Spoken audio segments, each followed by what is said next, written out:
Okay, excellent.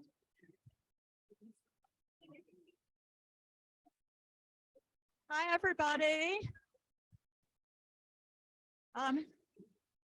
Let's get started. I'm really happy to see more and more people coming in person because it's so much more fun when you can hug your friends. We also have a nice audience as well on Zoom. So hopefully it'll be an interesting meeting. I brought my new knee with me. It's getting there. Today we're having two Matts, and I'm going to ask Judith, our vice president, who's in charge of programming, to first introduce Matt Coyle, who's going to be our reader. And then she will be introducing Matt Witten, our speaker for today. Judith, don't trip on anything.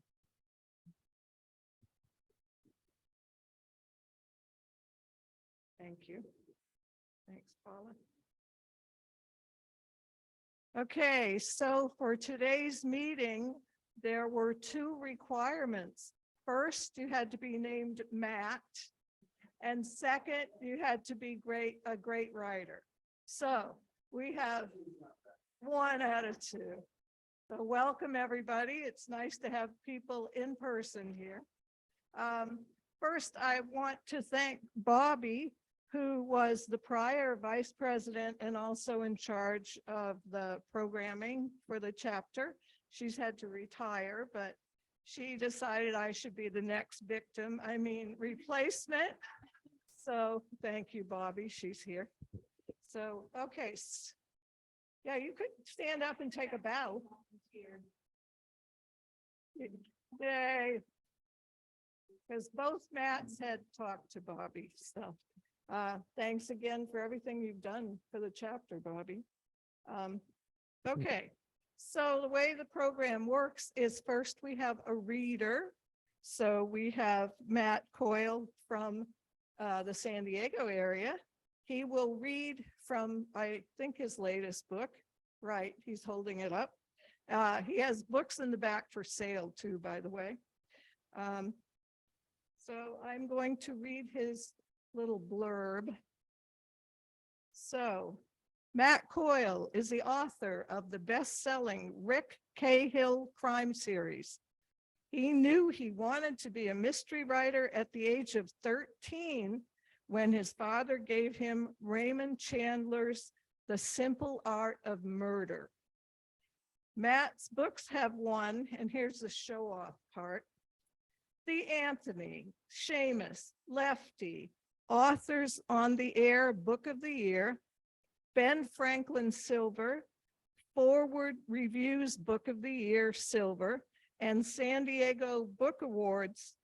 He was named the Mystery Writer of the Year for 2021 by the San Diego Writers Festival. Doomed Legacy is the 9th book in the Rick Cahill series, and it's a pleasure to welcome Matt to our chapter meeting. So Matthew Coyle.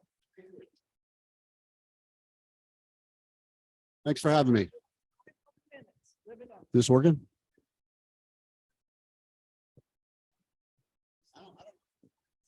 We need it for the video, but I don't think you really need it for me.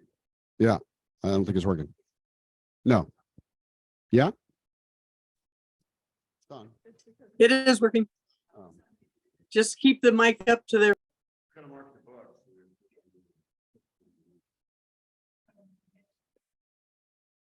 Okay, so you said I had 5 minutes, but I don't know, did you get the writer that my agent sent? I've got 50 minutes, so. And I was supposed to get green peanut M&Ms, but I got some of those already, thank you. Quite good. So just, I'll give you a brief background of Rick Cahill. So, you know, I'm reading from the first and part of the second chapter, but his background, he's a private investigator. He's got CTE, chronic traumatic encephalopathy. So that's what he's battling internally. It's the pro football disease. It's the brain trauma disease. So that's an issue he's got. And I will read the middle. I will break to the second chapter, but it'll be right around 5 minutes. Okay, the nights were the hardest. I slipped quietly out of bed at 2:33 a.m. Leah stirred but didn't wake. She almost never did when I made my nightly sojourn into our baby's nursery. I slept light and we had a baby monitor, but that was the last line of defense, not the first. Midnight, my black lab followed me from the foot of our bed across the hall into Krista's bedroom. He lay down next to the crib like he did every night. I hovered above and watched Krista sleep. In the dark, I listened for her breaths and worried about her dreams with each shuddered movement. 14 months after Krista's birth, I still marveled that God graced me with a child. My heart ached with love for her, the deepest, freest love I'd ever felt.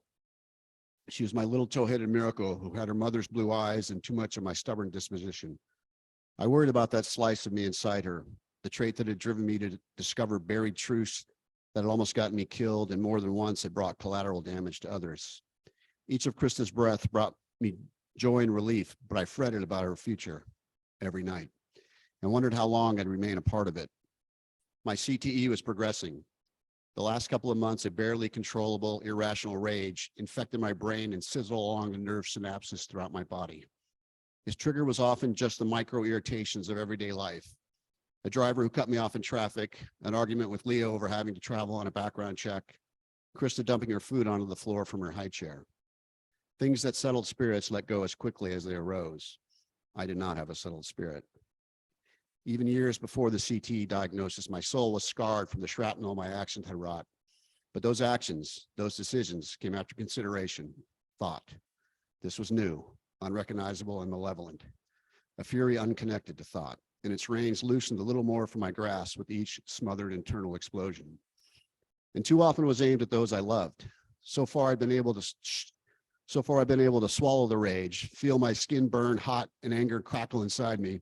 When that happened, I'd pull over my car or leave the room or go into the gym in my garage and pound the heavy bag, run from the trigger until the rage burned itself out. Sometimes it only took a minute, sometimes 30. And each episode scared me more than the last. I stood and watched Krista and worried about the evil in the world and how it might find her. The evil I'd fought and sometimes become for what I deemed the greater good, crossing over the line into the darkness, then fighting my way back to the light. I worried about the evil within me, a doomed legacy. Would there come a day when a rage from the darkness consumed me after Krista tossed her food onto the floor one more time, and I wouldn't be able to smother it? I prayed that God, who gave me Krista, would somehow intervene before that happened. So it turns out when Rick gets up every night and goes and watches over his daughter, his wife is awake, and it scares her. She doesn't think that she thinks it's unsettling for Krista to have this presence, even though she's asleep. Plus, she needs to wake up and realize she'll be okay in the dark. They have a fight, rage snaps, Rick takes off, runs out of the house. This is him coming back. The lights of the house were off when I returned home a little after 4. Hopefully, Leah went back to bed. Midnight was waiting for me in the foyer when I opened the door. Leah stood 10 feet behind him in the living room, arms folded across her chest. Too dark to see her facial expression, but the body language said enough. I'm sorry. I was. I'd taken Krista up to Santa Barbara this morning after breakfast, Leah's arms still folded. I went with her and Krista to visit her family when my business would allow. I thought we weren't going until next week. No. Krista and I are driving up this morning, cold, the truth that the words didn't spell out clearly. I wasn't invited. Midnight nuzzled his head under my right hand. 12 years together had attuned him to my moods. He felt the tension in the room. I can meet you there on Saturday. I heard the plead in my own voice. It's better that you don't come up this time. Leah walked toward the staircase. I met her at the landing. I'm sorry I took off. That was wrong. I gently put my hand on her forearm. You're right about me watching Krista when she sleeps. I have to scale that back. So now you want to talk about it? She put her hands on her hips. You've been disappearing in a huff anytime I want to talk for weeks, and now you want to talk about it? At 4 a.m, do you want to talk about this now too? She walked over the foyer and turned on the light. She opened the hall closet and raised her hand up to the top shelf and pulled down a gun, my Colt Python. I didn't say anything. You told me you weren't going to do this anymore. Leah held the gun to her side. I understand you wanting to protect your family, but you can't keep hiding loaded guns all over the house. You have a gun safe for that. None of them are anywhere where Krista can reach. I kept my voice low. And the safe is upstairs. I might not have time to get up there and unlock it if someone breaches the house. Breaches the house? Our home isn't a war zone. You have us living in an armed camp. This is not healthy, Rick. We have an alarm on the house at midnight to warn us if someone tries to break in. And keeping guns out of Krista's reach is not the point. Guns hidden in every room is paranoid. It makes me wonder about the mental health of the man I sleep next to every night, the father of our child. The remark wounded me viscerally, a cut that slashed closer to the bone than she could have realized. She brushed by me, still holding the gun down to her side, and went upstairs. I let her go to sleep alone for the rest of the night, so she wouldn't have to worry about the mental health of the man lying next to her. I already worried about that on my own 24 hours a day. That's it.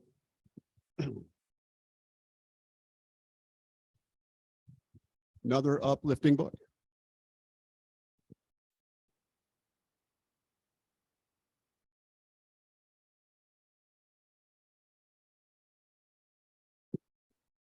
Thank you, Matt. And now we have another Matt. And this Matt is also an overachiever. He's going to give a little talk today called Writing for Multiple Genres, TV, Movies, and Stage Plays. And now his impressive blurb. Matt Witten is a TV writer and novelist who has written for House, Pretty Little Liars, Law and Order, CSI Miami, and several other shows. His 6 novels include The Necklace, which came out from Ocean View Publishing last year and has been optioned for film by somebody you've never heard of before, Leonardo DiCaprio. Matt has won the Malice Domestic Award and been nominated for 2 Edgars and an Emmy. His latest novel is Killer Story, which he has on his t-shirt and has for sale in the back, set in the world of true crime podcasting. He is currently writing a pilot for NBC and Hallmark mystery movie based on A Dark and Stormy Night by Julia Buckle. Give a warm welcome, please, for Matt Witten.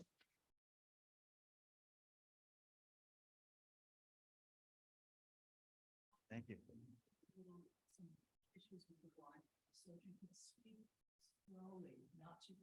Okay. Okay, thanks. Okay, I will try to speak slowly. Into the microphone also. So yeah, actually I was thinking about, I actually started as a poet. When I was 6 years old, I wrote poems about how the Baltimore Orioles baseball team was going to defeat the hated Yankees. And, then dream one.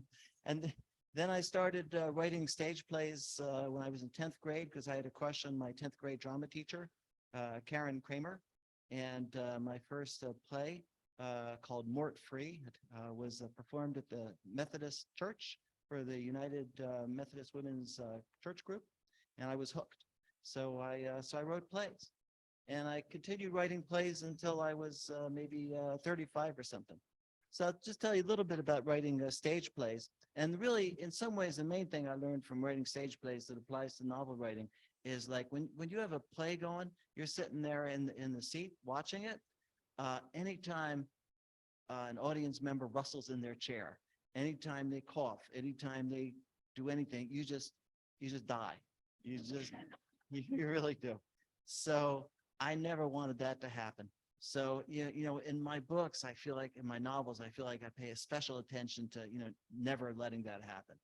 And of course, the converse is true. You also really get to see when people are excited and the whole room is really experiencing something together. And that's the best thing about playwriting. If any of you have tried your hand at it or want to, that's the best thing. You get this community experience. And it's a very different feel that you get from when you're writing a novel. In general, the people that are going to be reading your novel are going to be, by themselves, sitting on a sofa or, having a cup of tea.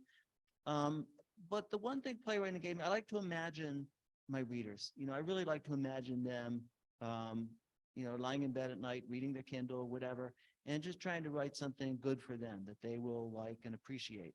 And part of that is I try to think, of course, what I would appreciate. Imagine myself, lying in bed at night reading and what I would like to be reading. So yeah, I don't know. You just get a heightened sense of the audience from playwriting. Another thing I learned from that was I learned about critiquing. I learned about being silent. Often as a playwright, you have stage readings of your plays, and often the rules at these various places are playwright has to shut up.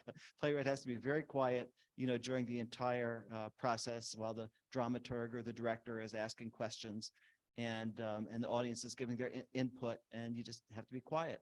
And I just learned from that, and I still do that to this day in my writing groups. I don't say anything until everybody's finished. I just take notes and I listen. And I think that's stood me in good stead. My natural defensiveness is held in check by this process, and I'm able to learn a little bit better. Another thing that, is great about playwriting is you get people to read it out loud for you. And that's just really great to hear the dialogue out loud. And I still, to this day, like in my writing group, often I'll ask somebody there to read it out loud, read the chapter out loud instead of me. I mean, it's nice. I have Harley Jane Kozak in my writing group, who's a brilliant actor and just makes everything sound perfect. But it's just great to just sit there, hear somebody else read it, and you just get a perspective of it. Sometimes I'll read it to myself out loud, which is helpful. And sometimes I'll have the Microsoft Word robot, whatever the right word is, read it out loud to me. And usually it's a guy I have. If I have a woman protagonist, I get distracted if I have a woman robot. I like to have a man robot. It just sounds different enough that it doesn't distract me.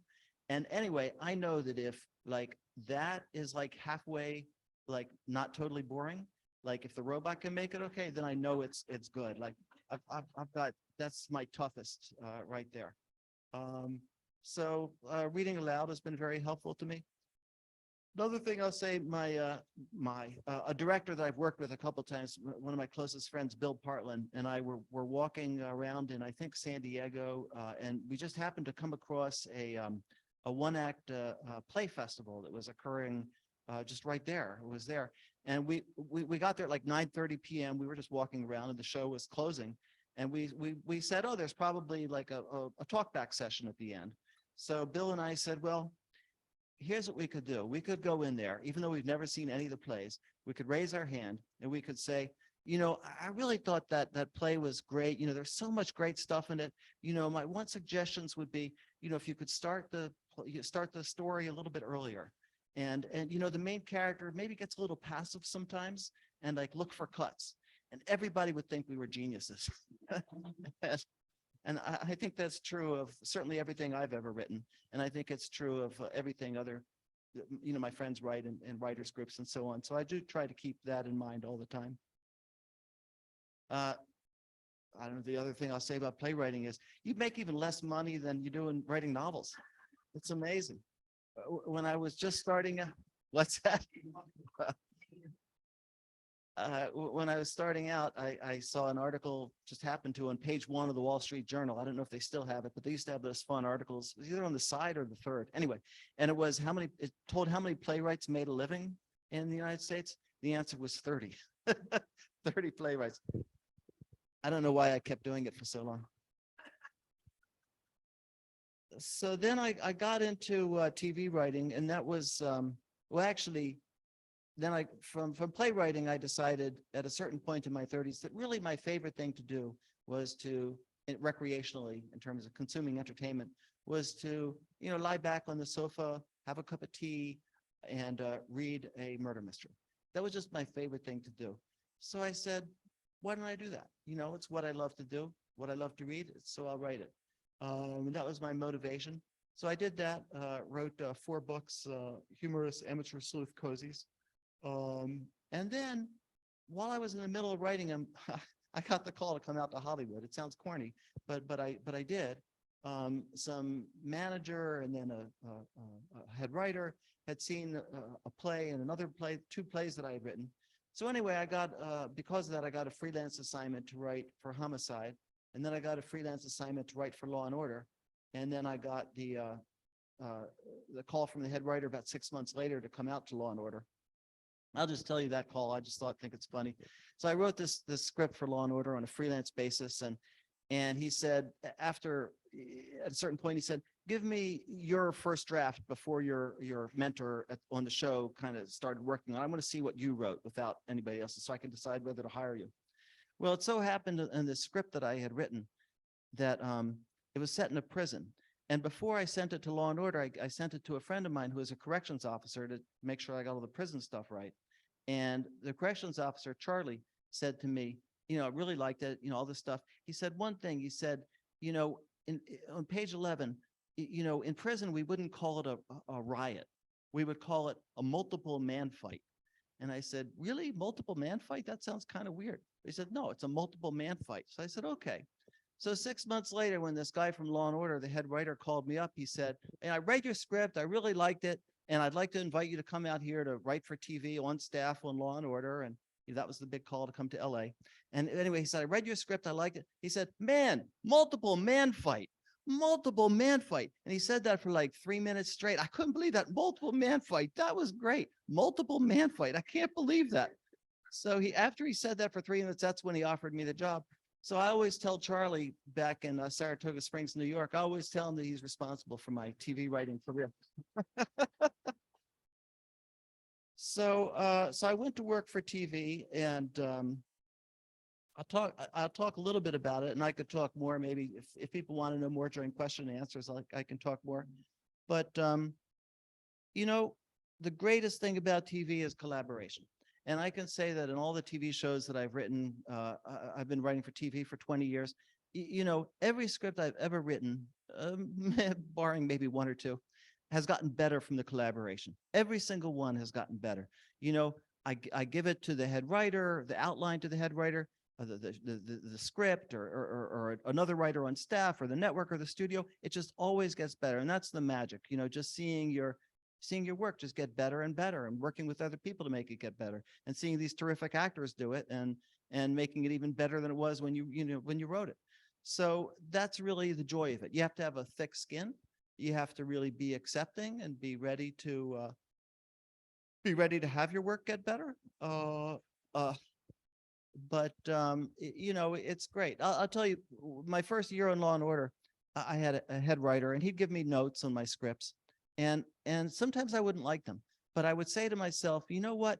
90% of his notes are making my script better. And 5%, there's no difference. And 5% are making it worse. So why should I sweat the 5%? I don't have to, by the way, this is my opinion. I might be wrong. Anyway, why should I sweat the 5%? So don't worry about it. The script's got to get a lot better. Everything's good. So that was the attitude I would try to have, and usually succeeded in having.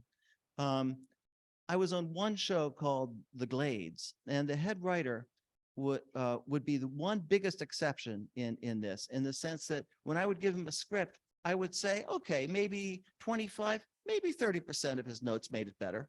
40% made it worse, maybe 45, maybe a little more, and maybe 25 doesn't matter. So that was unusual.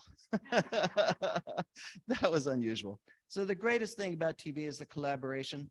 And I'll just tell you just briefly a typical note kind of pattern. And this is in my mind because I just wrote a pilot for NBC. And I'll tell you how me and a co-writer, Charlie Craig, wrote a pilot. And here's how it went, basically. After we accepted the pitch. If I start with the pitch, it's a whole other story. I don't know, should I start with the pitch? I'll just go through it real quick. Okay, so I pitch it to 10 different producers. One of them says yes. Then they give me a bunch of notes to make my pitch better. And I have to make my pitch better because we're going to take it to the network. So I have to make my pitch better. So we go back and forth about 5 times. We make the pitch as good as we can. And then they say, it'd be good if you worked with a fancy head writer. And I said, great. There's a fancy head writer I really like. His name is also Charlie. That's my good luck name, is Charlie. And Charlie Craig. So Charlie Craig and I started together. So we spent probably 6 months going back and forth with different versions of this pitch. By pitch, I mean 15 to 20 minute verbal presentation to a network. So we get the pitch ready. Then we pitch it to, after 6 months, then we pitch it to 4 networks. One of them says yes. So that's the first part of the process. Then the second part of which has only taken about 2 years.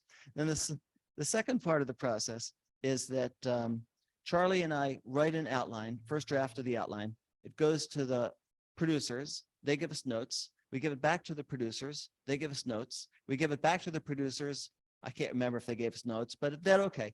Then it goes to the studio. Studio gives us notes. We go back to the producer. They give us notes. We give it back to the producer. They give us notes. Give it back to the producer. They give it to the studio.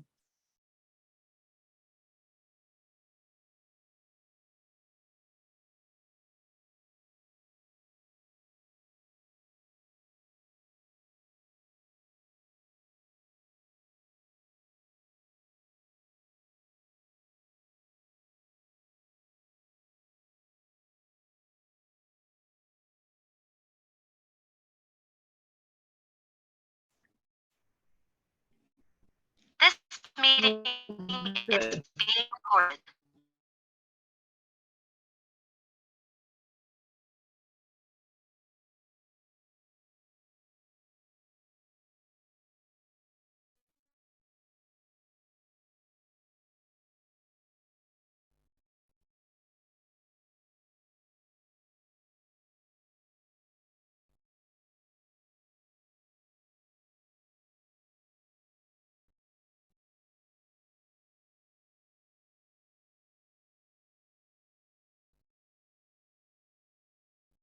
And then you start again, and then it rises up until that commercial, and then you start again, it rises up until the commercial, and then, and every act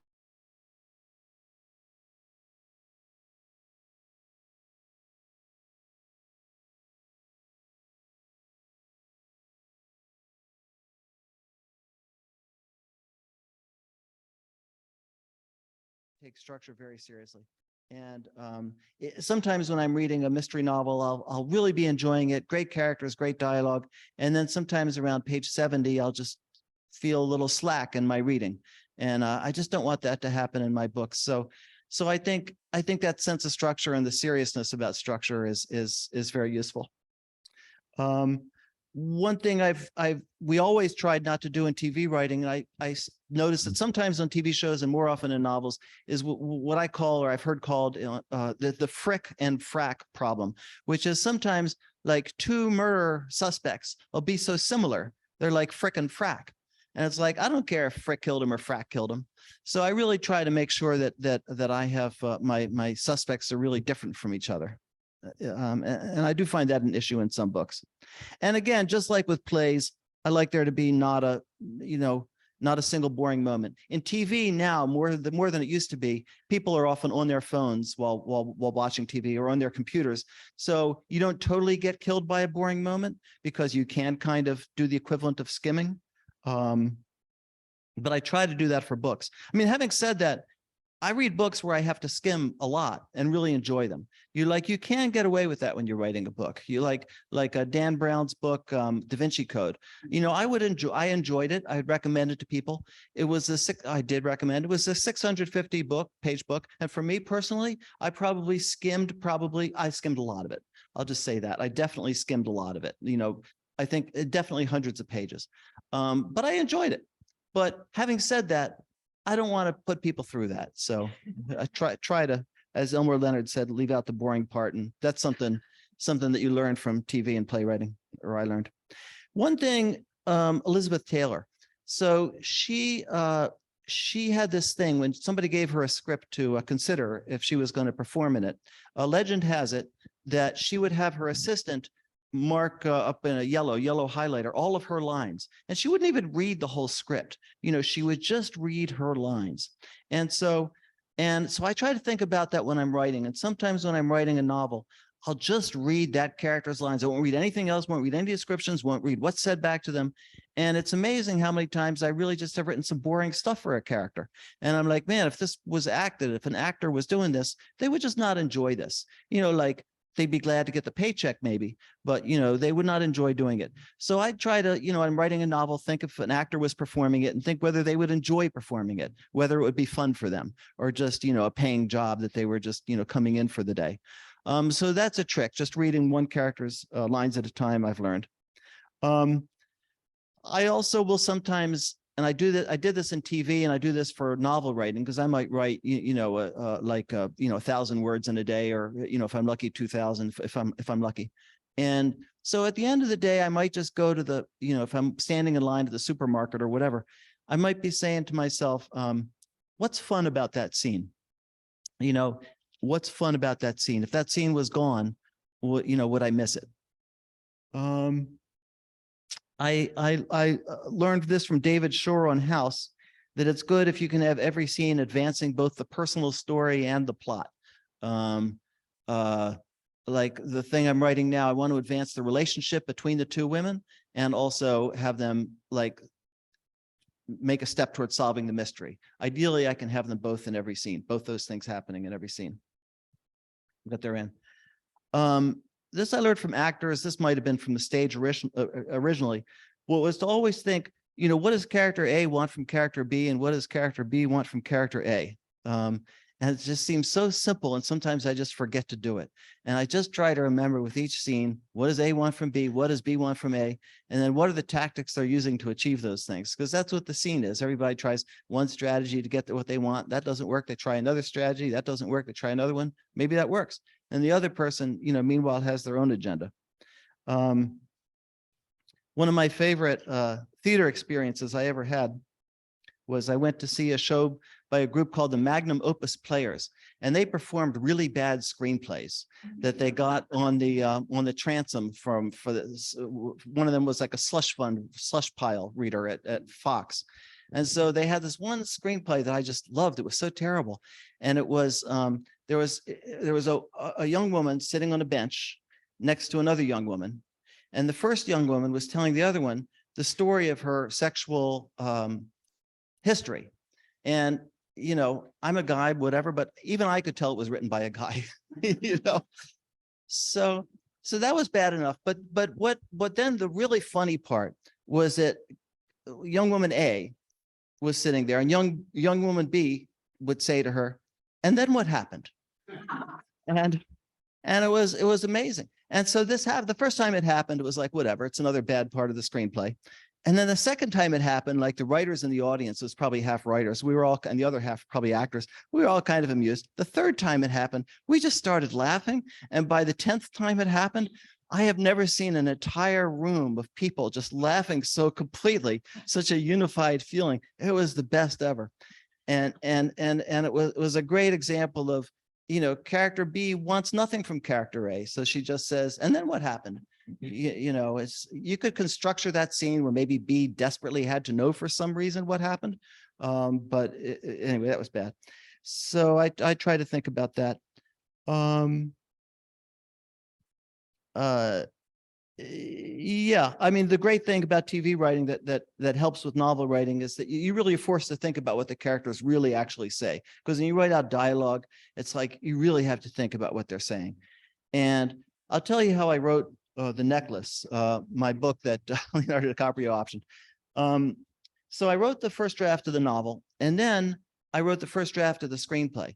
And that was great because writing the screenplay made me really more rigorous with how they really talk. And it really made the second draft of my novel get a lot better. And then having done that, then I wrote the second draft of the screenplay, which got better because when you write a novel, you think really deeply about the characters and, what their childhoods were like and every single fact about them, stuff that doesn't make it into the screenplay, what kind of ice cream they like, whatever. And every single little thing. So anyway, that helped make my dialogue deeper. So the going back and forth was really, really great for me. I learned a lot from it. One thing I learned from TV writing, it's a saying, is to get into the scene as late as possible and leave it as early as possible. And I try to translate that into the novel writing also. I don't know why I put this in here, but I wrote down in here, first week at Law and Order. I guess I was talking about TV writing in general. So, when I was my first week on Law and Order on staff, I was like, why is everybody kvetching? Why are all these writers, seem so unhappy? Because they all just seem so miserable. They're always complaining about something. I just didn't get it, man. Like these guys, they have the best job in the world. They're sitting here, the beautiful, Universal lot. They're getting paid so much money, to write these stories. It's such a trippy place. One day I looked out the window and there was, I guess the word would be little people. I'm not sure. But anyway, there were 5 little people like sitting on the edge of a truck, wearing lipstick. They're all guys wearing lipstick and smoking cigarettes. And I was like, man, I'm in Hollywood. This is like, So, it's just so how can these people be unhappy? And then I later realized it because, uh, aside from the fact that your jobs are very tenuous in TV writing, people get fired all the time, or as they say, they don't get their contracts renewed. Um, the thing is, you're not writing what you love the most. Like I like Law and Order. Honestly, I would never, if it was a Saturday night and I'm thinking, or any night, Wednesday night, and I'm thinking, what do I want to do tonight? I'll be reading a book. I'm not going to be reading Law and Order. Or if I'm watching TV, I'll be watching the NBA. That's just me. I'm not watching Law and Order. So, but it was good. I got that it was a good show, but it wasn't from my heart. It wasn't what I cared most about. And it's kind of weird when you write, as I did, on shows consistently for 15 years, Law and Order, House, Pretty Little Liars, all these shows, I know they're good shows. I know they're good shows. But if I'm on a Wednesday night, Friday night, Saturday night, it's just me, I'm not watching those shows. I like them. They're good. But no, I'm doing something else. Like I say, I'm reading a book or watching the NBA or something else. So it was, not totally from my heart.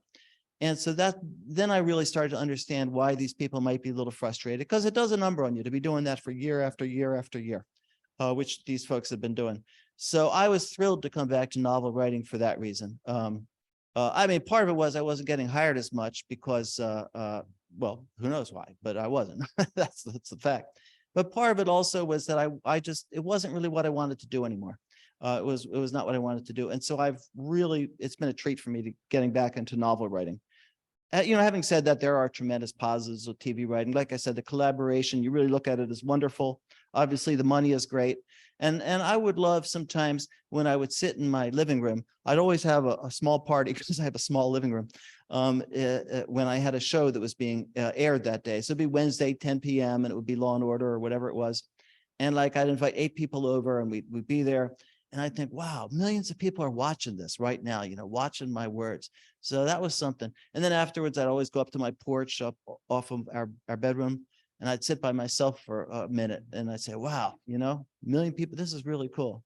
So that's a special thing. But, it's also nice to have a smaller number of people just reading your books at home. I've always thought that can have, as big an impact or a bigger impact, kind of like when you're just by yourself reading, it can be more of a deep, meaningful experience for people than watching TV. And I thought that about playwriting too. A whole community of people sitting together having the same experience at once was like a special thing. And TV doesn't usually have that. I will say that now with social media, TV is probably more social than it used to be. I mean, people really share that so much. So maybe I have to adjust that belief, but I think there's some truth to it. Movies, I had one movie that was made called Drones, and I've written a couple other movies, and I'm writing one now. And I would say that movies to me are they're like TV. The only difference to me is that the structure isn't quite as rigorous, at least for network TV, where you have to get that act out, the end of the act, going into the commercial every 10 minutes or whatever. And movies are a little bit less structural than that, but they're still pretty hardcore. But everything I said for TV applies to movies. The only thing I'll say about movies is much more solitary. TV writing, you really are with people a lot. Movie writing, the movie writers tend to be a little, the cliche would be that they're more, I don't know the word, quirky, but they're just more by themselves. And they're more by themselves than TV writers. By the way, for anybody here that's an introvert, which my guess is 99% of us are, TV writing, when you're in the writer's room, I haven't talked about that much, but boy, that can be, that's definitely will challenge the introvert in us. I will say that, but hopefully you'll be with good people and it'll be a great experience if you do it. Yeah, I mean, novel writing, yeah, it's all you, it's all your vision. It's what you care about most deeply. And that's such a joy. It's been such a joy for me, I can't say. Obviously, novel writing can be very lonely. That's the one thing it has kind of against it. And you guys are all in Sisters in Crime, so you're all obviously fighting the loneliness, and you're all out here on a Sunday afternoon. So you know the importance of that. And for me also, I'm in a writers group that meets many Fridays. I'm in a writers group that meets many Sunday nights, and I'm in a writers group that meets once a month. And all those things help me. And I live in the Palisades, but I often bike into Santa Monica in the morning, and I go to a coffee shop there and I write with other writers in the morning, with other writers. I write around other writers for like 2 or 3 hours. and they're all at their tables, I'm at mine, and then we chat for a while because we've gotten to know each other. And that's like super important to me to not be lonely. If I try to write at home in the morning, I just get depressed. Like by 11 o'clock, I'm depressed. But if I go out for a bike ride in the morning, I'm at the coffee shop. It's a great day. It's like the perfect day. It's like, I feel like I'm living the best life. It's great. So, yeah. So anyway, I like to write in coffee shops. Moral of the story. I would say the trickiest thing for me in making the transition from TV writing to novel writing was that, in TV writing, there's not so much internal monologue. There's very little, it's like Joe, parenthesis, shocked. I can't believe you would do that. That's about shocked is all you get. But like, in a novel, it'll be like Joe, whatever, Joe looked at her shocked, his fingertips tingled. I don't know, whatever the thing is. Overhead, a bird made an angry sound, whatever. And it's like, you don't do that in movie or TV writing, but you do in novel writing, because people really expect to really be with the character. They really expect to be in the character's head. I mean, the types of books that I read or people that I know read or write, they really want to be in the character's head. And that's what I had to get used to, because in TV, you're not supposed to in TV writing. So my first novel writing, I mean, I had written 20 years ago, the Amateur Sleuth Mysteries, but I must have forgotten because I came around, to write these. And it's like people in my writers group say, well, we don't know what the character's feeling. What is she thinking? What's going on inside her? I said, well, didn't you hear her dialogue? Don't you get it from the dialogue? And he said, no, that's not how it works. So I wrote the second draft and it had way too much. And I heard from there was a panel that I went to on Zoom with other TV writers who had gone into novel writing, and it was great for me because every one of them had the exact same experience. Exact, too little, too much, boom, exact same. So that was the trickiest part for me. I mean, even to this day, I probably put in less description than most novel writers do, but that's just me. There's a place for everybody. For all kinds of novels. I think, what time is it?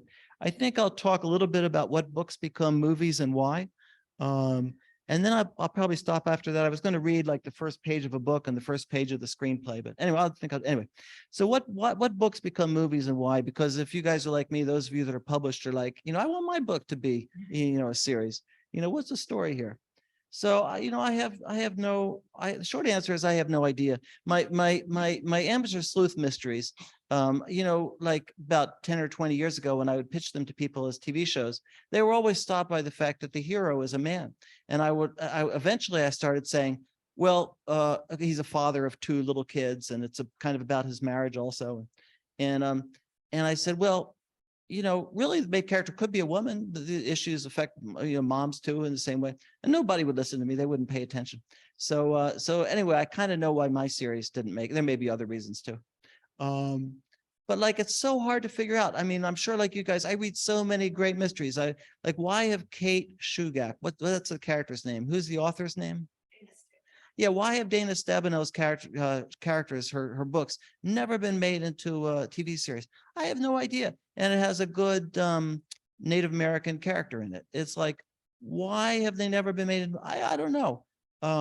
Archie Mayer has a good series set in Vermont. Why have his books never been made into a series? You could go down the line. You guys could probably name like 5 series you're thinking about. Matt Coyle's books would make a great series. Oh, yes. And it's like, why? Well, it's a mystery.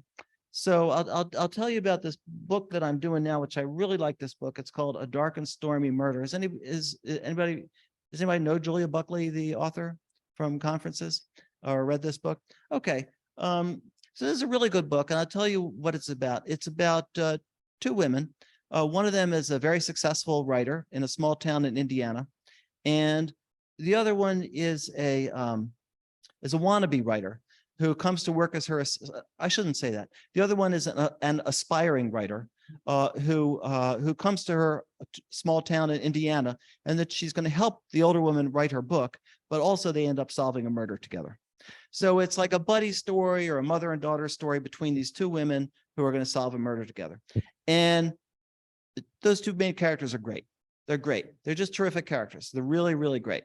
And there's also a love interest for the younger woman and for the older woman. There's a lover interest for the younger woman who is the dark, dangerous, bad boy, sexy guy. He lives next door. Actually, he's the boy next door, but he's not the boy. You know.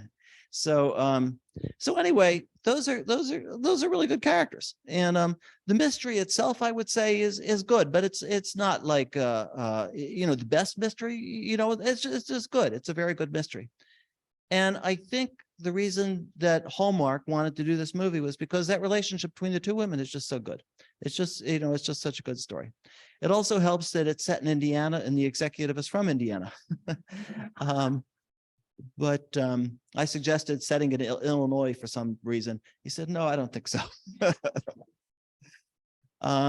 So, that's it. There's just a lot of series and some of them strike, whatever way. If you just have a character that's so unique or a relationship that's so unique in some way, I think that's the best thing you can have going.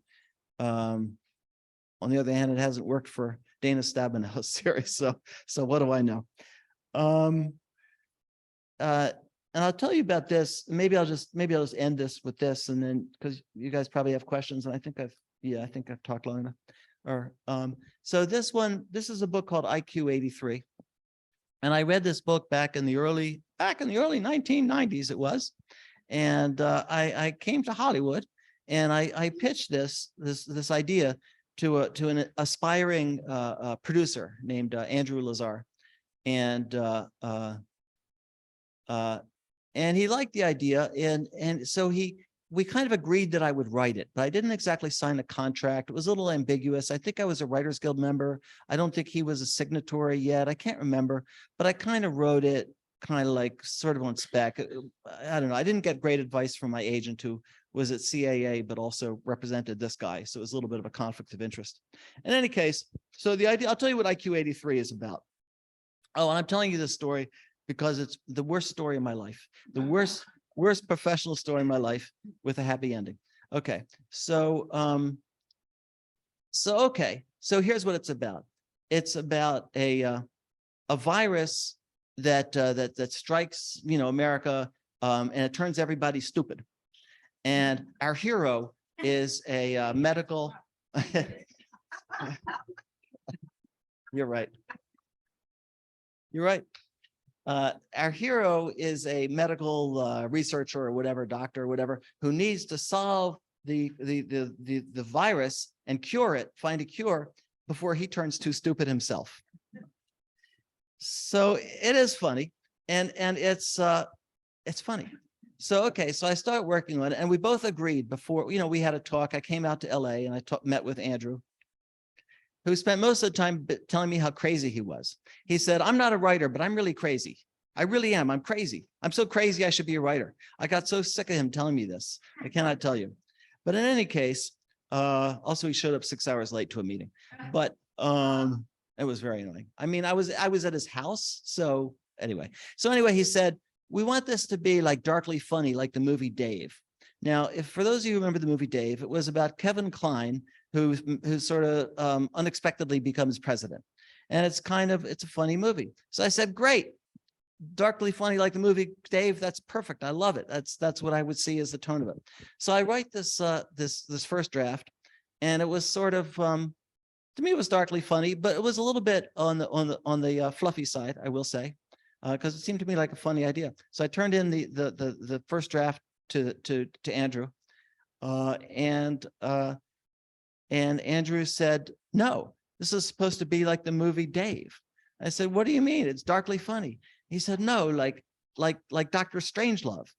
And I was like, no, Dave is not Dr. Strangelove. It's a very different movie. But so he specified very clear that he wanted it to be, really dark and like disturbing and like, I don't know what, a meditation on American society or whatever. But anyway, he wanted to be dark and disturbing. So okay, so I was supposed to make it like Dr. Strangelove, and I did not believe in it. Talk about writing something that you don't believe in. I did not believe in this 1 second. I was living in Saratoga in apartment, me and my wife and older son, and I had a like a room across the hall that the landlord gave us for, I don't know, 125 a month or something. And so every morning I would leave the apartment, go into this room across the hall to work. I would sit down on the rug. I can still picture. I would sit down on the rug and I would cry. I would literally start every writing day crying. So I did that for 2 or 3 months, and sent it to Andrew. Was this before email? This would have been 1995. So I probably express mailed it to him, my guess. Anyway, I sent it to Andrew and he was happy with it. I can't remember if I had to do another round of rewrites or not, but he was happy with it. So he sent it out to I think it was 14 studios on a Friday. That's how they do it. And on Monday, they all said no. And I'll tell you what the ones that explained their no was. We wish it had been lighter.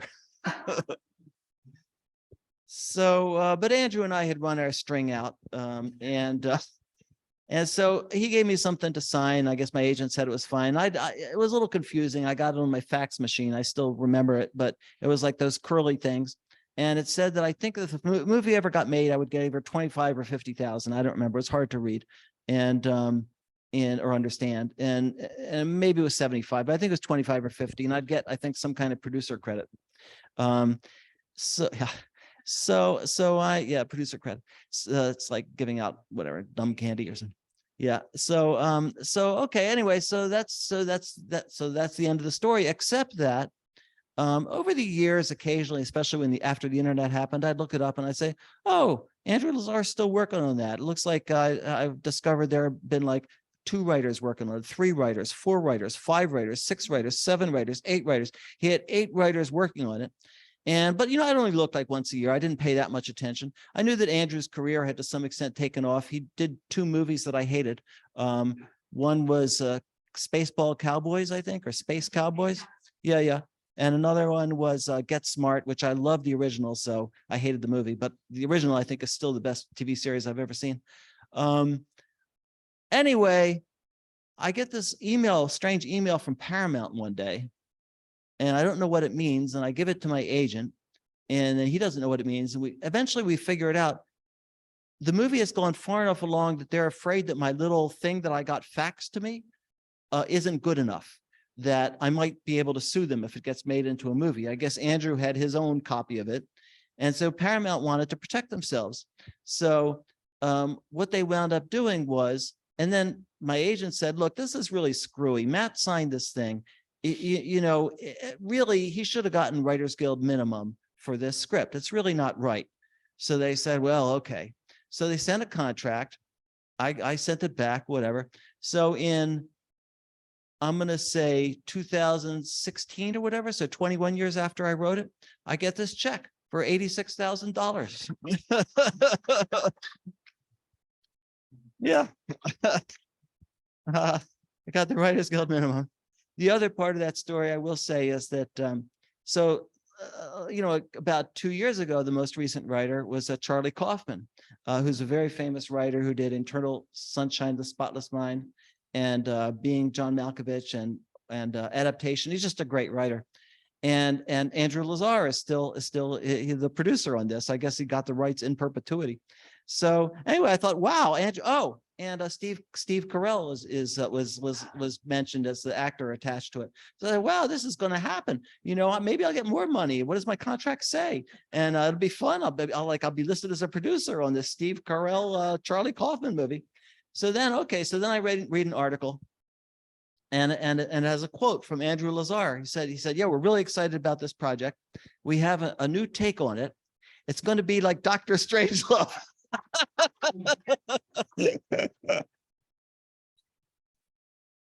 So I'm convinced that the movie will never get made, and I do have my $86,000. It was pretty rough. It was pretty rough for sure. But the truth is, I can't imagine. What do you guys? I mean, I was thinking about this on my drive here. Was like, would the world be ready for a funny pandemic movie? So even if Andrew was doing a good job, I don't know. I think I've talked long enough. I could talk some more, but instead do you guys have questions? Yeah, you and then you. Yeah. Can you talk more about your experience at Hallmark and how you have? Sure. You know, I hadn't gotten any paid television work, I would say, for the past 3 or 4 years. I've been, writing novels. But I did pitch this NBC, show, and I got hired, me and Charlie got hired to write this NBC show. So I was suddenly lukewarm. So my agent gave to the Hallmark executive my script of The Necklace, the screenplay The Necklace. And the executive at Hallmark liked it. And so he connected me, or he gave the script to the producers, a guy named John Eskenazi. And so I had a meeting on Wednesday at noon in order to pitch my take on it. So, I wrote up my take on how I would, turn Dark and Stormy Night into a TV series. And then I realized, too late. I guess I could have changed the meeting, but I didn't. I realized it was Yom Kippur. I said, oh my God, what am I doing pitching them? Because I fast on Yom Kippur and my IQ goes way down when I haven't eaten. And IQ 83, I'm like 63. But I did. I pitched at noon, and I guess I did a good job, because I was expecting, like most TV jobs, you have to wait like a couple months because they're hearing from 10 different people that are all giving their pitches. But they actually hired me the next day. So that's how I got hired. And then the process itself has been more like, like I described, you write the outline and you give it to people, and they give you notes and everything. So far, everything's good.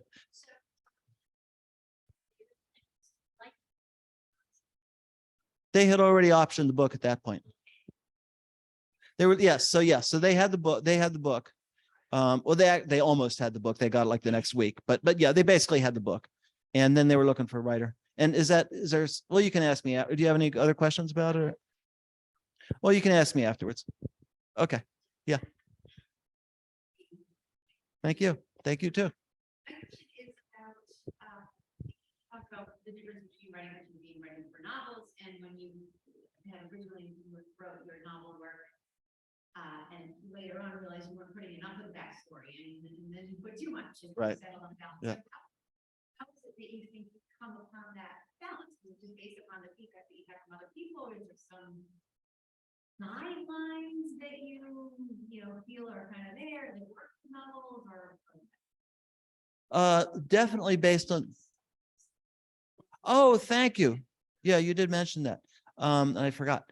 The question is, how do I figure out, like, when is not enough, like intro monologue and getting inside the character's head and description, and how much is too much? Like, how do you find the sweet spot right in the middle?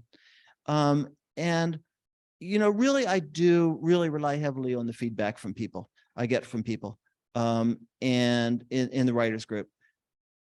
I guess I just try to feel it at this point, and I have my robot read to me, and I see if I get bored, and I just try to feel it. And it's a really good question, and I wish I had an intelligent answer. I feel like I should have some kind of guide that tells me when I have too much and when too little. But I think I'd be making something up if I said anything. So it's a good question. I just don't have a good answer. Yeah. What genre are you writing your novels in? Because you have experience with procedurals and mysteries. And do you ever write thrillers? Do you have any tips for thriller writing? Yes, the question is, what genre do I write in, since I've written for TV a lot of police procedurals? Well, 20 years ago, the novels were amateur sleuth mysteries. And then when I wrote The Necklace is a psychological thriller. It's a domestic thriller. And I got excited about it based on an article that I read about a woman who was traveling from upstate New York to North Dakota to witness the execution of the man who had killed her young daughter 20 years previously. And so that's the newspaper article. And in the book, she begins to think, holy tomato juice, maybe this guy who's about to be executed on Saturday might actually be innocent, and the real killer might still be out there. So I wrote that book I would say, first of all, because I fell in love with the character. I clipped the article and had it on my wall for about 8 years before I actually started writing it. And I thought about it a lot, thought about her a lot. And the second thing, and the other thing is, I just really like reading psychological thrillers. Like, I just read them all the time. I read them like candy. 20 years ago, I was reading Amster Sleuth mysteries all the time, and just my tastes are changed. So that's what I did. Now, my latest book, Killer Story, I think you would just call that a straight up thriller. It's about a woman who's a journalist who's investigating, who launches a true crime podcast to investigate the murder of an alt-right YouTuber who she loved like a little sister despite their political differences. And, you know, I was inspired to write it.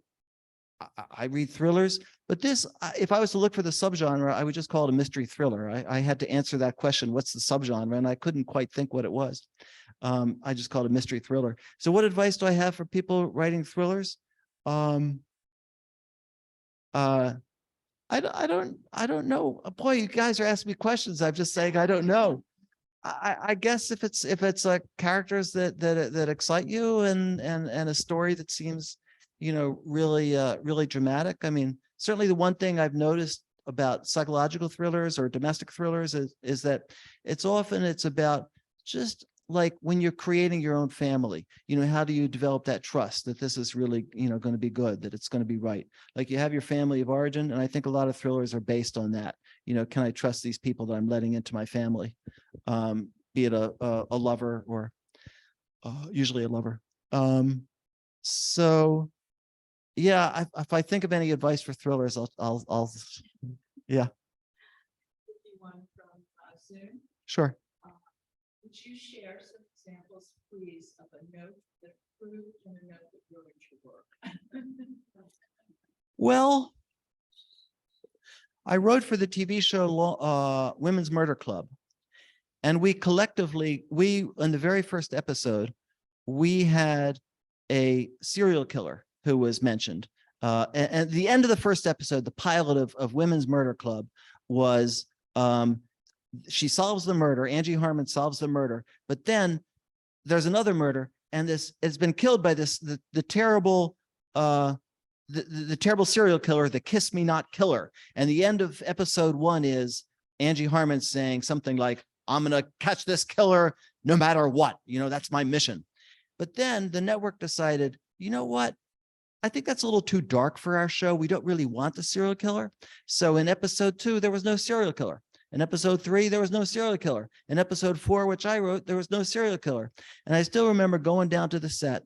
Angie Harmon was there. She was just finishing reading. She's the star. She was just finishing reading the script, and she was just putting it down. And she saw me and she said, hi. She said, so I just read the script. I see there's no kiss me not killer. And I said, yeah. And she said, wouldn't want too many viewers now, would we? and that I thought very much hurt the show, because we had an inconsistent tone, and we weren't following through on a promise we had given the viewers. A note that has helped my work, well, the note that helped me the most was on the necklace, where I had this next to my desk for 8 years, and I went out for coffee with a friend of mine named John Henry Davis.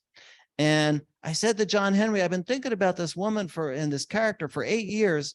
And it's like, she's going to North Dakota. I think it's some kind of art movie, you know, or art novel where she's like, you know, she's going to meet someone along the way. Maybe she's going to meet the brother of the killer, and she's going to have a relationship with them and have a new kind of feeling toward the killer. And maybe she doesn't want to execute her. And John Henry says, no, here's what it should be. She finds something along the way that makes her think that maybe the guy is actually innocent. I said, no, that seems a little too, I don't know, I'm just too corny. And of course it was the right idea. You know, it was obviously the right idea. And I knew it by the next morning. So that was incredibly helpful. Oh, the other great note I got on the necklace was from a writer named Sagit Meyer Schwartz, who has her first thriller is coming out this coming year from a Crooked Lane.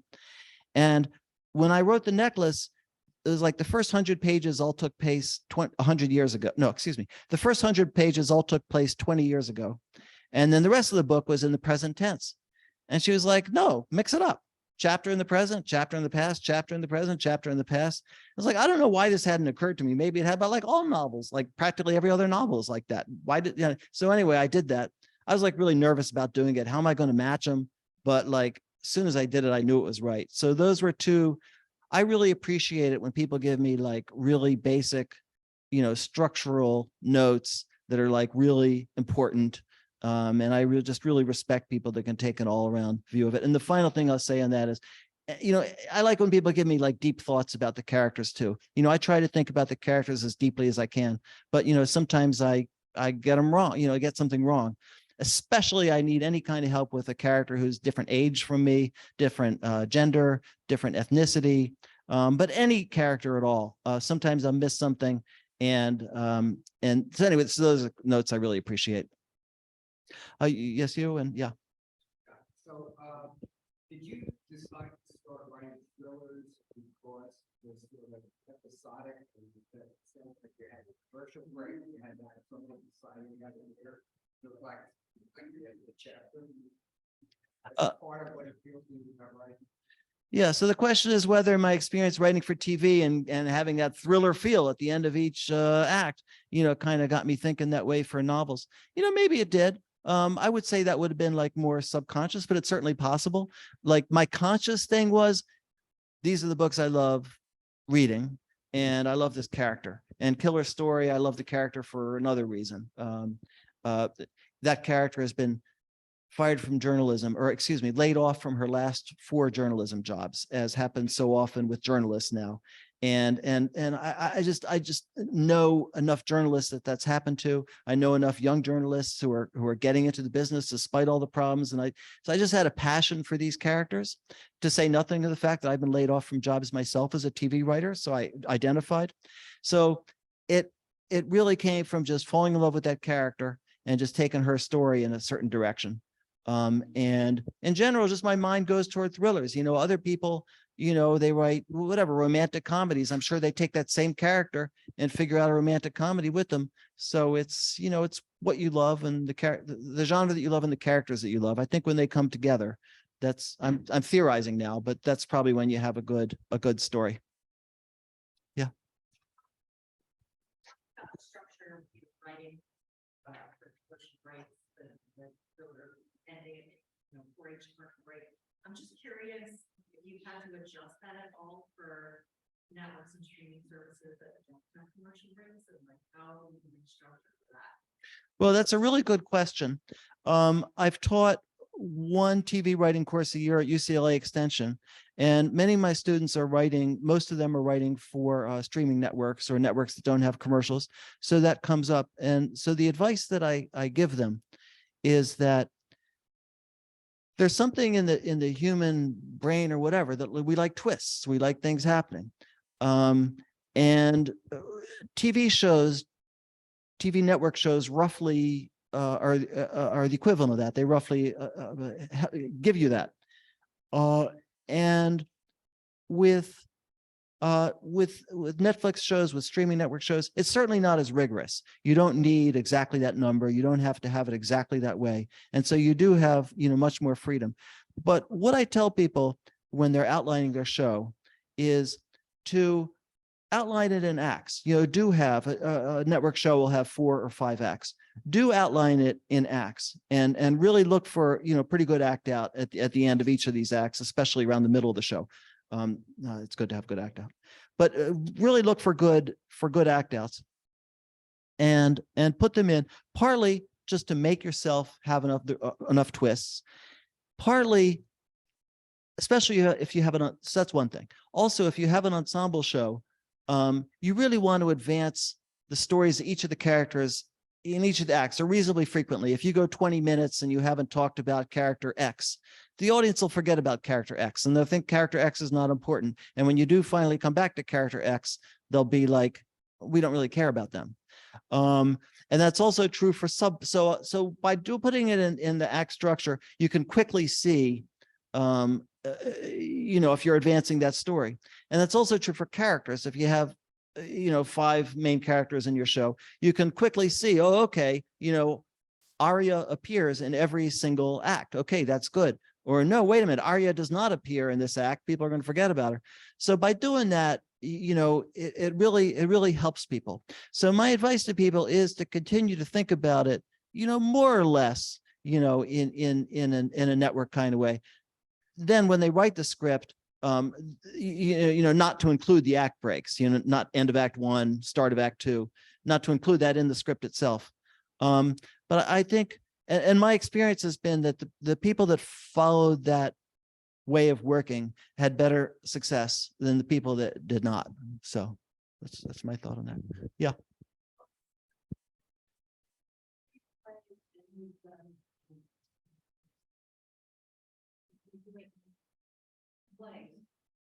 You're working primarily with the thought on those scripts. But as a poet, and you pay attention to the rhythm of the dialogue, and words that's something that your ear is tuned into. The question is, do I try to tune my ear into the rhythm of dialogue? Well, my poetry career was so short. I don't know how much that helped me, but I really do. I really do. I mean, I really do. I try to say it out loud. I try to listen to it out loud. And, absolutely. I just think that's so important, is to have a good rhythm for it, for sure. Yeah. Yeah. Yep. It sounds like critique groups have been very important to you and continue to be. Do you have any advice about finding the right one, just from my personal experience? I've been involved with several of them. One was geographically undesirable, it was just too far away. And others, it wasn't the right mix of people in terms of level of skill and what they were doing. So do you have any advice for how to find that match? Well, one advice, and I have a feeling Judith would give it to you too, is that sometimes Sisters in Crime will have different critique groups that'll start up. So you can contact, sure.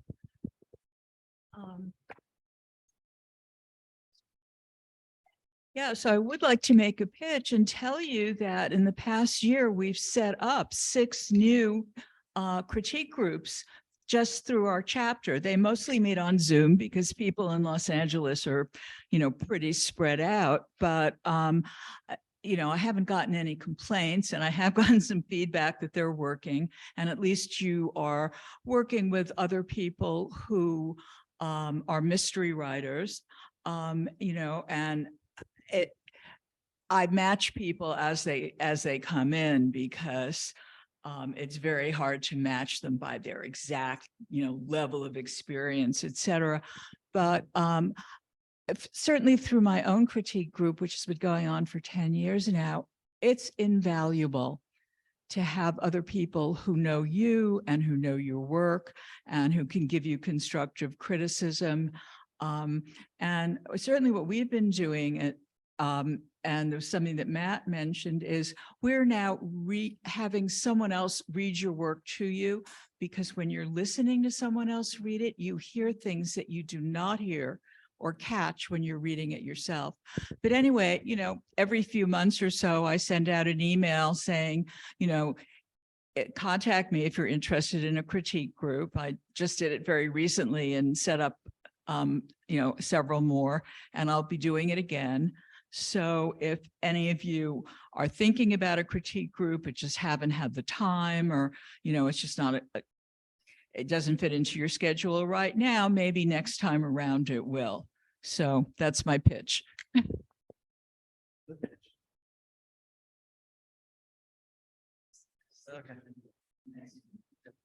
Yeah, I mean, that sounds like great advice. I guess you could also check the ITW, International Thriller Writers, because they sometimes organize critique groups. And UCLA Extension, you might want to look at their novel writing classes. I've taught TV writing there, and I've just really been super impressed by my students, many of whom have gone on to write for television professionally. And for novel writing. My wife took a course there and said it was great. One good thing about the novel writing class, they run about 10 weeks, and then afterwards, some of the students, stay together and they keep on meeting. So I think between Sisters in Crime and those places, and keep looking, because you'll find one that's good. Are there other questions? I think we're getting toward it, but. Okay, well, thank you so much.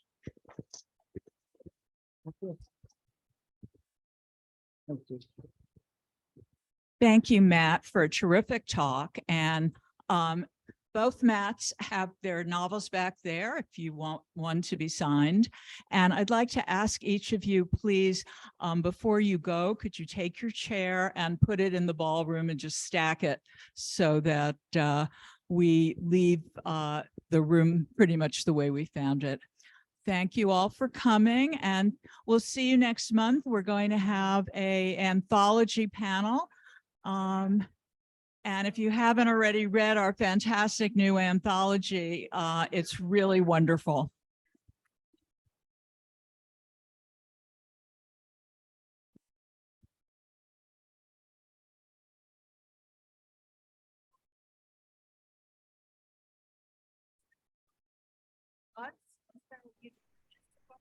Yes, absolutely. They'll be happy to sell them to you. Sign. Tickets for a show here that starts at 7 o'clock called the Golden Girls. Yeah, and there's. Oh, that's not my problem. Well, I know. Golly gee whiz. Yeah. Party they could call. Is there anybody here?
Just two, just the guys.